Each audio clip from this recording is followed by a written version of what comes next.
نحمدك يا من منه الابتداء وإليه الانتهاء والصلاة والسلام على سيدنا ومولانا محمد المصطفى وعلى آله وأصحابه المجتبى أما بعد فأعوذ بالله من الشيطان الرجيم بسم الله الرحمن الرحيم القارعة ما القارعة وما أدراك ما القارعة صدق اللہ مولانا العظیم۔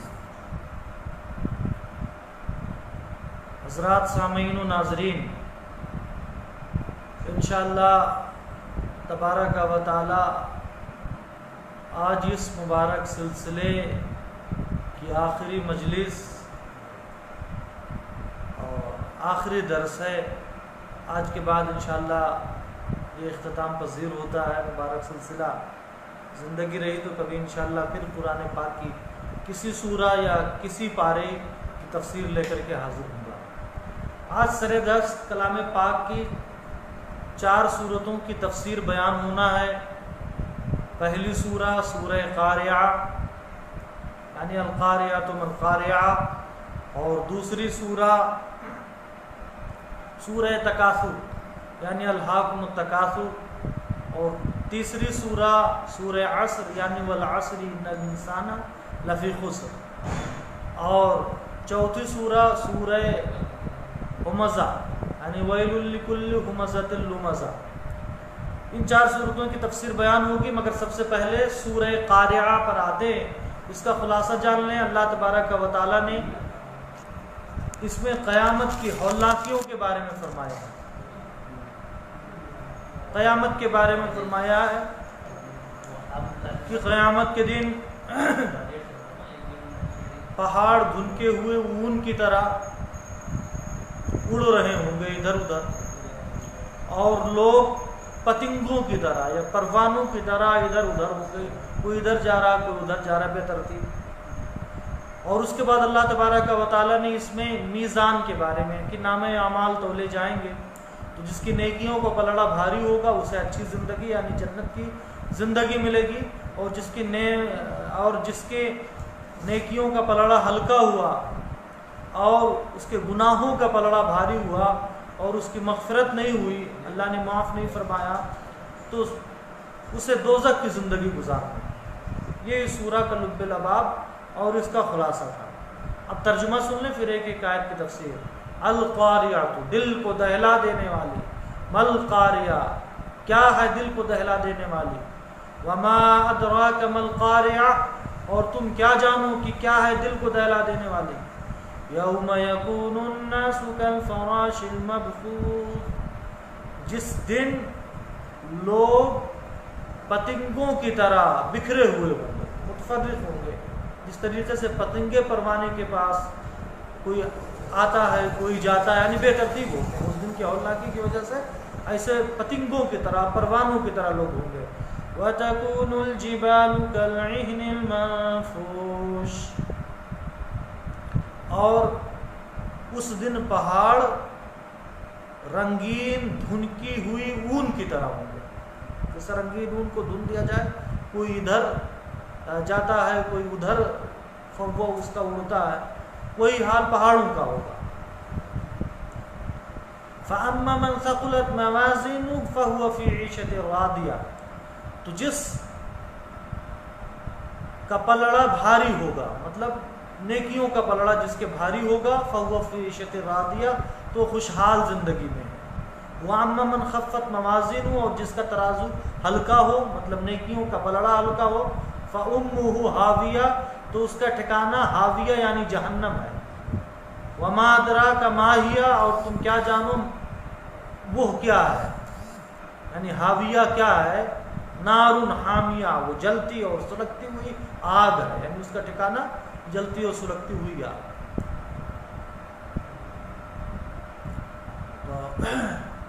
یہ تو بتایا جا چکا ہے، یوم یکون الناس کالفراش المبثوث، لوگ پتنگوں کی طرح ہوں گے جو بکھرے ہوئے ہوتے ہیں۔ پروانے کسی شمع کے پاس یا برسات میں بڑی لائٹوں کے پاس آپ دیکھیں کس طریقے سے اڑ رہے ہوتے ہیں پروانے، کوئی جاتا ہے تو کوئی آتا، مطلب کوئی ترتیب ان میں نہیں ہوتی ہے، یہ تشبیہ بیان کی کہ یہی حال لوگوں کا ہوگا قیامت کے دن کی، کوئی ادھر ہوگا کوئی ادھر ہوگا، سب چل پھر رہے ہوں گے، کوئی ان کا پرسان حال نہیں ہوگا۔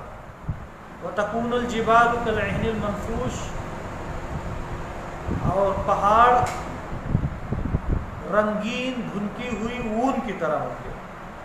جس طریقے سے اون کو دھننے والا دھن دے اور اون کا ایک بال کوئی ادھر ہو کوئی ادھر ہو، یہی حال پہاڑوں کا ہوگا۔ اور رنگین کیسے؟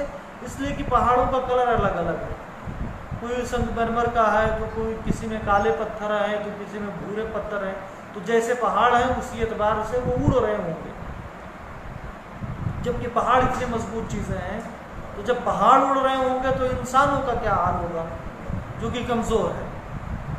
اس کے بعد اللہ نے فرمایا فَأَمَّا مَنْ ثَقُلَتْ مَوَازِينُهُ، کہ جس کے نیکیوں کا پلڑا بھاری ہوگا وہ اچھی زندگی میں ہوگا، اور جس کی نیکیوں کا پلڑا ہلکا ہوگا وہ بری زندگی میں یعنی دوزخ میں جائے گا۔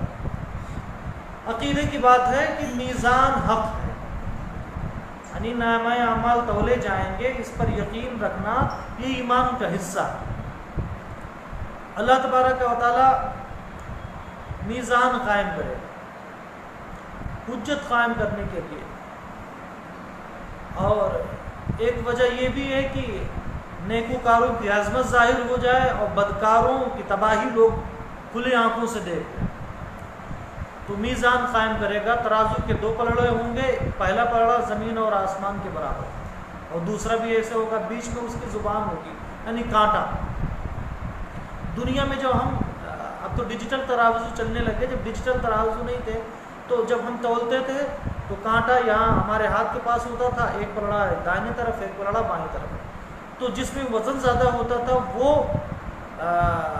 نیچے جھک جاتا تھا، اور جس میں وزن کم ہوتا وہ اوپر اٹھ جاتا۔ یہی تو دنیا کے ترازو کا حال ہوتا ہے، مگر آخرت کا ترازو اس سے مختلف ہوگا۔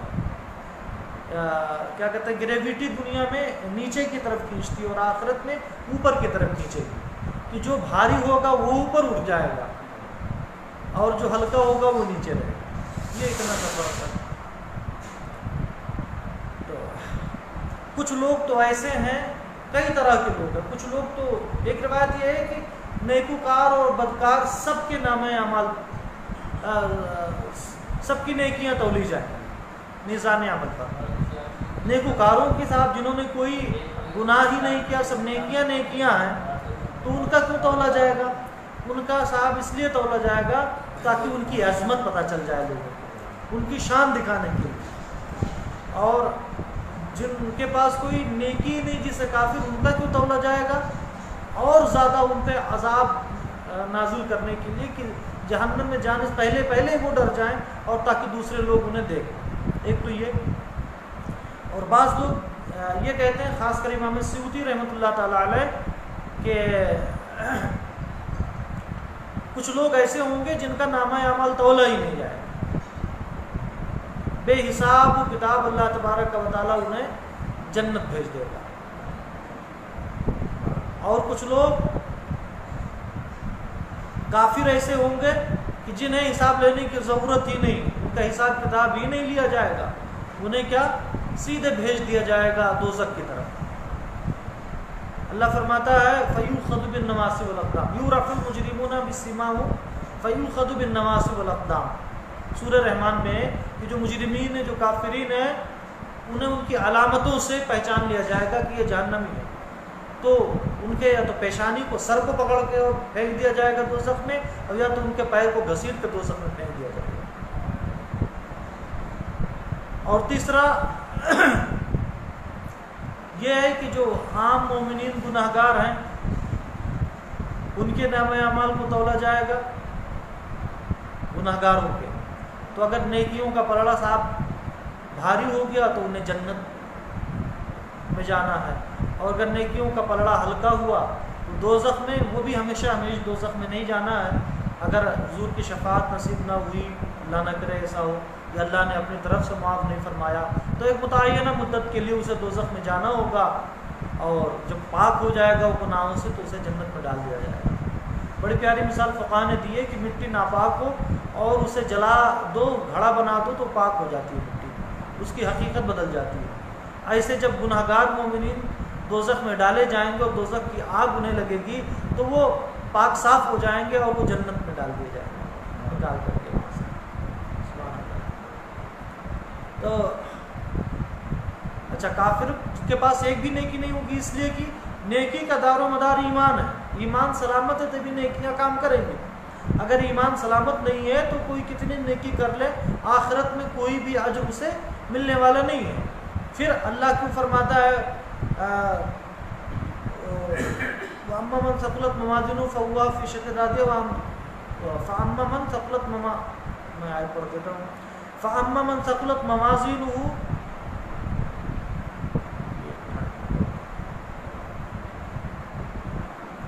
فَأَمَّا مَنْ ثَقُلَتْ مَوَازِينُهُ فَهُوَ فِي عِيشَةٍ رَاضِيَةٍ وَأَمَّا مَنْ خَفَّتْ مَوَازِينُهُ فَأُمُّهُ هَاوِيَةٌ۔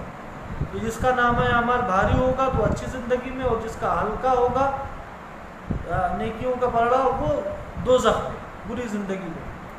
تو کافر کے پاس جب ایک بھی نیکی نہیں ہوگی، اس لیے کہ اس کے پاس ایمان نہیں، تو تولنے کا کیا مطلب ہے؟ تو مفسرین بیان فرماتے ہیں اس کا مطلب یہ ہے کہ دنیا میں جو منافقین تھے، دیکھنے میں تو وہ مومن تھے، ان کے پاس نمازیں تھیں، ان کے پاس روزے تھے، ان کے پاس حج تھا، ان کے پاس زکوٰۃ۔ اچھا، تو دیکھنے میں یہ سارے اعمال کیے تھے، تو جب مگر حقیقت میں ان کے پاس ایمان نہیں تھا، یہ سارے کام دکھاوے کے لیے تھے، مومنوں کو دنیا میں گمراہ کرنے کے لیے، نعوذ باللہ انہوں نے یہ کام کیا ہوگا۔ تو آخرت میں ان کے نامہ اعمال اسی لیے تولے جائیں گے تاکہ نیکیوں کا پلڑا ہلکا پڑ جائے، اور پتہ چل جائے کہ ان کے پاس ایمان کی دولت ہی نہیں تھی۔ سب کو پتہ چل جائے کہ دنیا میں مومن جیسا تھا، نمازیں پڑھتا تھا، روزہ رکھتا تھا، حج کرتا تھا، زکوٰۃ دیتا تھا، مگر حقیقت میں یہ منافق تھا، اللہ کی رضا کے لیے کام نہیں کرتا تھا، دکھاوے کے لیے کرتا تھا، مومنوں سے اپنے ذاتی فائدے لینے کے لیے کیا کرتا تھا، تو اس کے نام اعمال کو تولا جائے گا۔ تو اس سے منافقین مراد ہے۔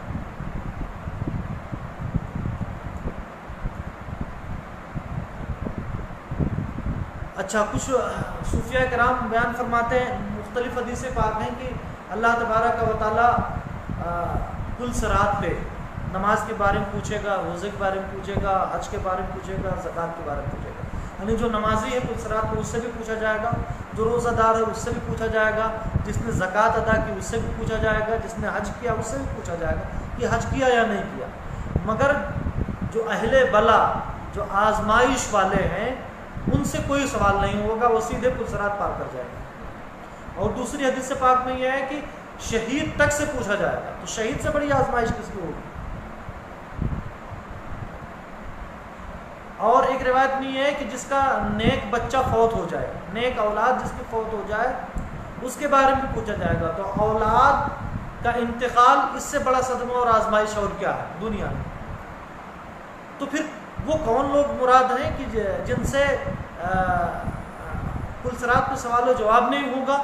تو قاضی ثناء اللہ پانی پتی رحمۃ اللہ علیہ فرماتے ہیں وہ اہل عشق ہیں، صوفیاء کرام ہیں، جنہوں نے اپنے دل کا اللہ کے عشق میں دنیا ہی میں کباب بنا لیا۔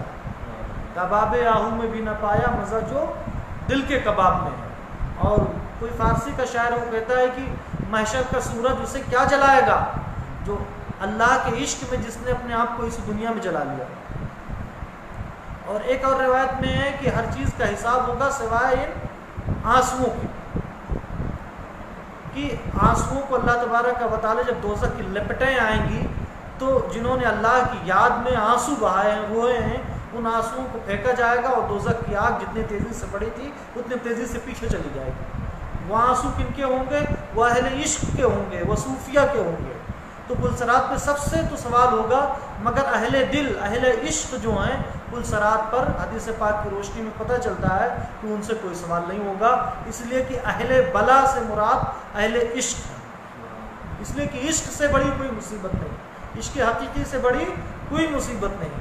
آدم علیہ الصلوۃ والتسلیم پہ دنیا میں جو بھی مصیبتیں آئیں وہ ساری مصیبتیں ایک قطرہ کی نسبت بھی نہیں رکھتی اس مصیبت سے جو اللہ تبارک و تعالیٰ کی وقتی طور پہ ناراضگی ان کے ساتھ۔ تو یہ عاشقوں کی مصیبت یعنی رضا الہی کہ اللہ کے ناراض نہ ہو جائے، اللہ کی خشیت سے جو روتے ہیں گڑ گڑاتے ہیں، جو اہل عشق کی مصیبت ہوتی وہ ساری مصیبتوں سے بڑھ کر کے۔ تو سورہ قاریہ کا خلاصہ یہ تھا۔ صدق اللہ العظیم۔ اب اگلی سورہ ہے سورہ التکاثر۔ حدیث پاک میں پیارے آقا علیہ الصلوۃ والسلام نے ارشاد فرمایا، کیا تم میں سے کوئی ایک دن میں 1000 آیتیں کلام پاک کی پڑھ سکتا ہے؟ 1000 آیتیں، تو یہی 1000 آیتیں پڑھنا معمولی بات، تقریباً 40 آیتیں سورہ یاسین میں، تو 1000 آیتیں پڑھنا، تو صحابہ کرام نے کہا یا رسول اللہ کون پڑھ پائے گا؟